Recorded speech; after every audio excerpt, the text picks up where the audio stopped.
எல்லாருக்கும் நமஸ்காரம். காலம்பரை 4:30 மணிக்கு நம்ம எழுந்துக்கும் பொழுது எழுந்த உடனே தியானம் செய்கிறது கொஞ்சம் கஷ்டமான விஷயம். ஏன்னா உடல் ரொம்ப ஸ்டிஃபாக இருக்கும். ஸோ நீங்கள் தியானத்தில் உட்காரும் பொழுது உங்களுக்கு சங்கடம் இருக்கும், தூக்கம் வரும், சரியாக தியானம் பண்ண முடியாது. ஸோ அதனால் காலம்பரை எழுந்த உடனே சில ஸ்ட்ரெச்சிங் எக்ஸசைஸ் பண்ணிங்கன்னு வச்சுக்கோங்களேன், உங்களுக்கு தியானம் பண்ணும்பொழுது ரொம்ப யூஸ் ஆகும். ஒரு 10 நிமிஷம் தான் ஆகும், ஆனால் ரொம்ப ரொம்ப எஃபெக்டிவான ஸ்ட்ரெச்சிங் எக்ஸசைஸ்.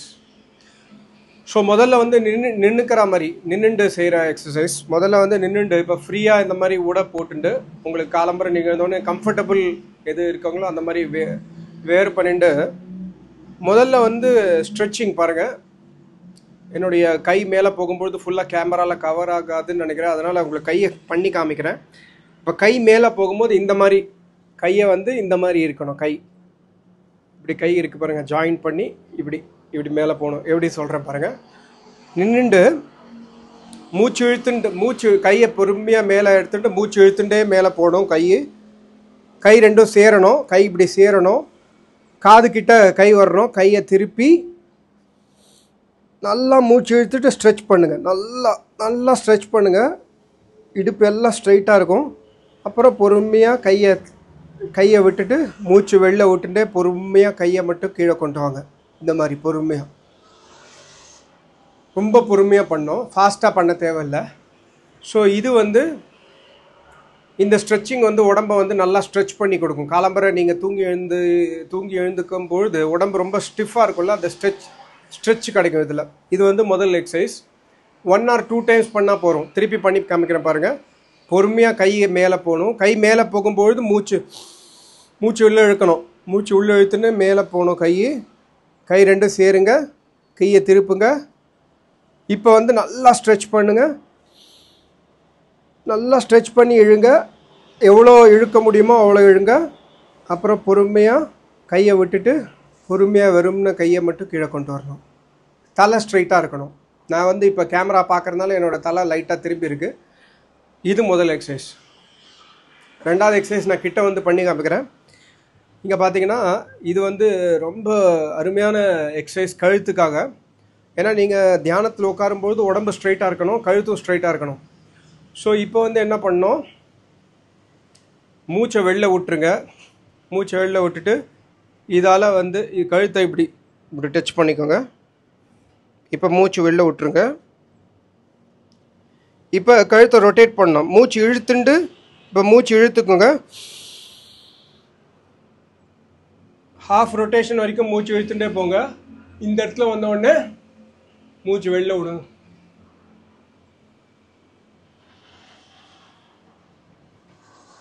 அதாவது ஹாஃப் ரொட்டேஷனில் மூச்சு இழுக்கணும், அடுத்த ஹாஃப் ரொட்டேஷனில் மூச்சு விடணும். திருப்பி இங்கே வரும்பொழுது மூச்சு விட்டுருக்கும். அப்புறம் மூச்சு இழுத்துட்டு கழுத்தை ஸ்ட்ரைட்டாக கொண்டு வாங்க. இப்போ ஆன்டி கிளாக் வைஸ் ஒரு சைடு பண்ண மாதிரி இன்னொரு சைடு பாருங்கள். மூச்சை விட்டுட்டு கீழே போயிடுங்க. இப்போ மூச்சை இழுத்துண்டு இந்த சைடு வழியாக ரொட்டேட் பண்ணுங்கள். ஹாஃப் ரொட்டேஷன் பண்ண வரைக்கும் மூச்சு இழுக்கணும். இங்கே வந்த பிறகு மூச்சு இழுக்கிறத விட்டுட்டு இந்த சைடு பண்ணும்போது மூச்சு விடணும். இங்கே வரும்போது முழுசாக மூச்சு விட்டுருக்கும். அப்புறம் மூச்சு இழுத்துட்டு கழுத்து ஸ்ட்ரைட் பண்ணுங்கள். ரொம்ப அருமையான ஸ்ட்ரெச்சிங் கிடைக்கும் கழுத்துக்கு. ஏன்னா கழுத்தோட பொசிஷன் தியானம் பண்ணும்போது ரொம்ப முக்கியம். இது ஆசனம் பிராணாயாமம் செய்ய முடியாதவங்களுக்கு, செய்ய தெரியாதவங்களுக்காக ஸ்ட்ரெச்சிங் எக்ஸசைஸ் இது. ஸோ இது ரெண்டாவது எக்ஸசைஸ், ரொம்ப கழுத்துக்காக ரொம்ப முக்கியமான எக்ஸசைஸ். மூணாவது எக்ஸசைஸ் தோள்பட்டைக்காக. அதாவது தோள்பட்டையை உடம்பை ரிலாக்ஸ்டாக வச்சுக்கோங்க. உடம்பை ரிலாக்ஸ்டாக வச்சுட்டு தோள்பட்டையை ரொட்டேட் பண்ணுறது. இங்கே பாருங்கள், இப்படி ரொட்டேட் பண்ண போகிறோம். அது மூச்சு இழுத்துண்டு பாதி, மூச்சு விட்டு பாதி, அந்த மாதிரி. இப்போ பாருங்கள், ஃபஸ்ட்டு மூச்சு நல்லா இழுத்துக்கோங்க. பாதி போயிருக்கு. இப்போ மூச்சு விட்டுட்டு ரொட்டேஷன். திருப்பி பின்னாடி பக்கத்துலேருந்து மூச்சு இழுத்துட்டு பாதி, மூச்சு விட்டுட்டு திருப்பி பாதி. திருப்பி பண்ணுற பாருங்கள். நான் பண்ணுறதை அப்சர்வ் பண்ணுங்கள்.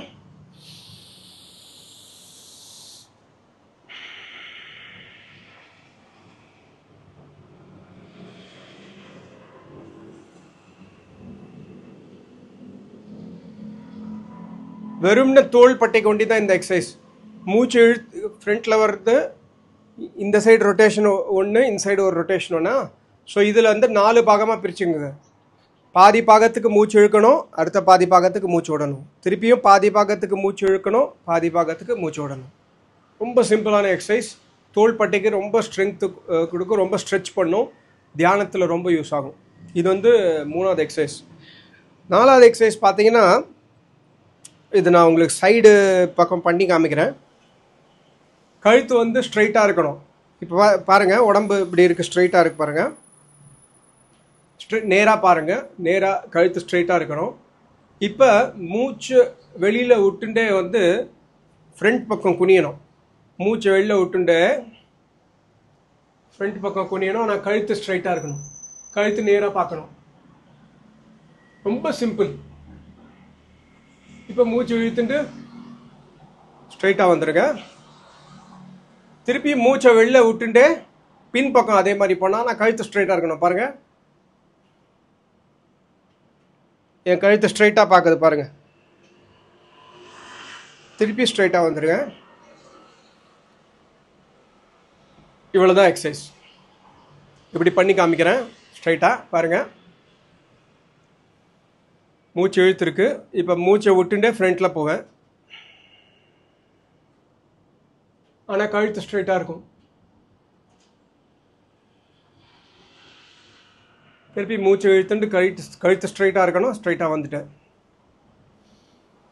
இப்போ திருப்பி மூச்சை வெளில விட்டுண்டே பின்னாடி போகிறேன், ஆனால் கழுத்து ஸ்ட்ரைட்டாக இருக்கும்.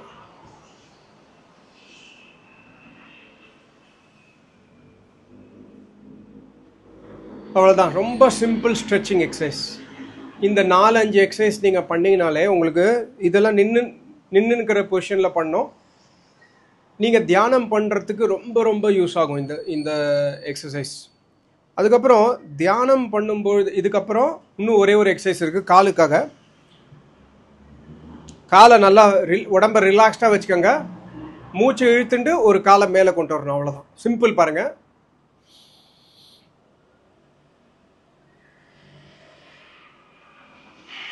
மூச்சை விட்டுட்டு காலை திருப்பி கொண்டு போயிடுங்க.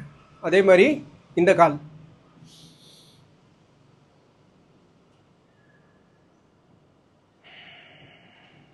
மூச்சை விட்டுட்டு காலை கீழே. இது வந்து காலுக்கான எக்ஸசைஸ். எதுக்காக இது பண்ணோன்னா, நம்ம இது வந்து ஒரு எவ்வளோ ஆச்சு, 10 மினிட்ஸ் ஆகும் மேக்ஸிமம். இதை தினசரி பண்ணிட்டு, இதை பண்ண பிறகு நீங்கள் தரையில் உட்காரக்கூடாது. ஆசனம் போட்டு தரையில் உட்காரணும். நான் ஒரு ஆசனம் எடுத்துகிட்டு வரேன், ஒரு நிமிஷம் இருங்க.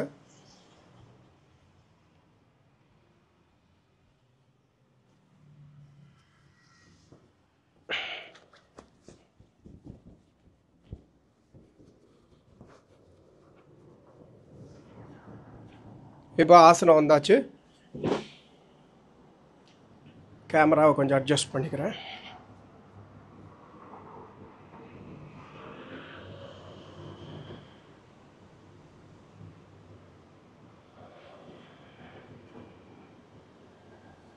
இப்போ பார்த்தீங்கன்னா, இந்த மாதிரி ஒரு ஆசனத்தில், இந்த ஆசனம் கொஞ்சம் கிழிஞ்சிருக்கு, அதை பற்றி பிரச்சனை இல்லை. நீங்கள் ஆசனத்தில் உட்காரும்பொழுது ரிலாக்ஸ்டாக உட்காரணும். என் கேமரா மேலே இருக்குது, ஸோ அதனால் இப்போ நான் மேலே பார்த்து உங்களுக்கு சொல்கிறேன். பட் கழுத்து ஸ்ட்ரைட்டாக இருக்கணும். சுகாசனம், இப்படி சப்பலாங்கொட்டி உட்கார்ந்தாலும் சரி, இல்லாட்டி இது சித்தாசனத்தில், இந்த மாதிரி சிம்பிள் சித்தாசனத்தில் உட்கார்ந்தாலும் சரி, இல்லை பெர்ஃபெக்ட் சித்தாசனம்னா இந்த குதிகால் பாருங்கள், குதிகால் வந்து 2 இடத்துல டச் ஆகணும். அப்புறம் இந்த குதிகால் வந்து 1 இடத்துல டச் ஆகணும். இப்படி உட்கார்றது வந்து இன்னொரு சித்தாசனம். உங்களுக்கு எது வசதியாக இருக்கோ அந்த மாதிரி உட்காருங்க. தியானம் ஆரம்பிக்கிறதுக்கு முன்னாடி, அதாவது தியானம்னா ஓம் ஜபத்து ஆரம்பிக்கிறதுக்கு முன்னாடி நீங்கள் வந்து சப்பலாங்கொட்டி இப்படி உட்காருங்கும் பொழுது மூச்சை வெளில விட்டுட்டு இந்த வலது கையால் இடது தொடையில் அப்படி கை வச்சுட்டு லைட்டாக இந்த கையை வந்து பின்னாடி வச்சு லைட்டாக ஒரு தடவை திரும்பிக்கோங்க, ஸ்ட்ரெச்சிங் கிடைக்கிறதுக்கு. அதே மாதிரி திருப்பி இந்த மாதிரி வச்சுட்டு லைட்டாக ஒரு தடவை திரும்பிக்கோங்க. கட்டக்குன்னு சவுண்ட் இருந்தால் பரவாயில்ல, ஒரு ஸ்ட்ரெச்சிங் கிடைக்கும் உடம்புக்கு. இதுக்கப்புறம் நீங்கள் சித்தாசனத்துலேயோ பத்மாசனத்துலேயோ, உங்களுக்கு சில பேருக்கு இப்போ எனக்கு வந்து சித்தாசனத்தோட பத்மாசனம் எனக்கு சுலபமாக இருக்கும் உட்கார்றதுக்கு. ஸோ சித்தாசனத்துலேயோ பத்மாசனத்துலேயோ உட்கார்ந்து இறைவனுடைய குணத்தை முதல்ல தியானம் செய்யணும். ஹே சர்வ வியாபக பரமேஸ்வரா, ஹே சர்வசக்திமான் பரமேஸ்வரா, சர்வ வல்லமை கொண்டவனே, அனைவரையும் ரட்சித்து காப்பவனே அப்படிங்கிற இறைவனோட குணத்தை முதல்ல தியானம் பண்ண பிறகு உடம்பு ஸ்ட்ரெயிட்டாக இருக்கணும். இப்போ உடம்பு எப்படி ஸ்ட்ரெயிட்டாக இருக்கணுங்கிறதுக்காக ஒரு சின்ன அறிகுறி பாருங்கள். கையை நல்லா விரிச்சுக்கோங்க. கை நல்லா விரிச்சுட்டு கையை மேலே கொண்டு போங்க. கையை மேலே கொண்டு போயிட்டு கையை இப்படி சேர்ந்து திருப்பிக்கோங்க கையை. இப்போ மூச்சை நல்லா இழுங்க. இப்போ உடம்பு ஸ்ட்ரெயிட்டாக ஆகிடும். அதே பொசிஷனில் கையை லூஸாக விட்டுட்டு பொறுமையாக கையை இப்படி கொண்டு வாங்க. இப்போ அப்படியே உங்களுடைய இடுப்போட ஃபீலிங், கழுத்தோட ஃபீலிங், உடம்போட ஃபீலிங் எப்படி இருக்கோ அதை ஞாபகம் வச்சுக்கோங்க. இதுதான் உடம்பு ஸ்ட்ரெயிட்டாக இருக்கிறதுக்கான அறிகுறி. இதே பொசிஷனில் எவ்வளோ நேரம் முடியுமோ உட்கார்ந்து காயத்ரி ஜபம் இல்லை இறைவனுடைய நாமமான ஓமோட ஜபம், அப்படி இல்லைன்னா உங்களுடைய குருநாதர், உங்களுக்கு குருநாதர் இருந்து அவர் தீட்சை கொடுத்தாருன்னா அவர் ஒரு தீட்சை மந்திரம் ஒன்று சொல்லியிருப்பார். அந்த மந்திரத்தோட ஜபத்தை புருவங்களுக்கு நடுவில் இறைவனை நினச்சி, இறைவனுடைய குணத்தை நினச்சி காயத்ரி மந்திர ஜபமோ இல்லாட்டி மற்ற ஜபத்தையோ பண்ணணும். குறைஞ்சபட்சம் அரை மணி நேரம் பண்ணுறது நல்லது. இப்படியே உட்கார்ந்து நடுநடுவில் கை வலி கால் வலி அந்த மாதிரி வந்தால் பரவாயில்ல, கொஞ்சம் அசந்துக்கலாம். கூடுமான வரைக்கும் உடம்பை, இப்போ உங்களுக்கு பொசிஷன் இப்படி ஆகிடுச்சுன்னு வச்சுக்கலாம், சம்டைம்ஸ் வந்து இப்படி ஆகிடுவீங்க, தியானம் தவறி போயிடும், இப்படி ஆகிடுவீங்க. திருப்பியும் கை ரெண்டுத்தையும் இது பண்ணி திருப்பி ஸ்ட்ரெயிட் பொசிஷன் பண்ணிக்கோங்க.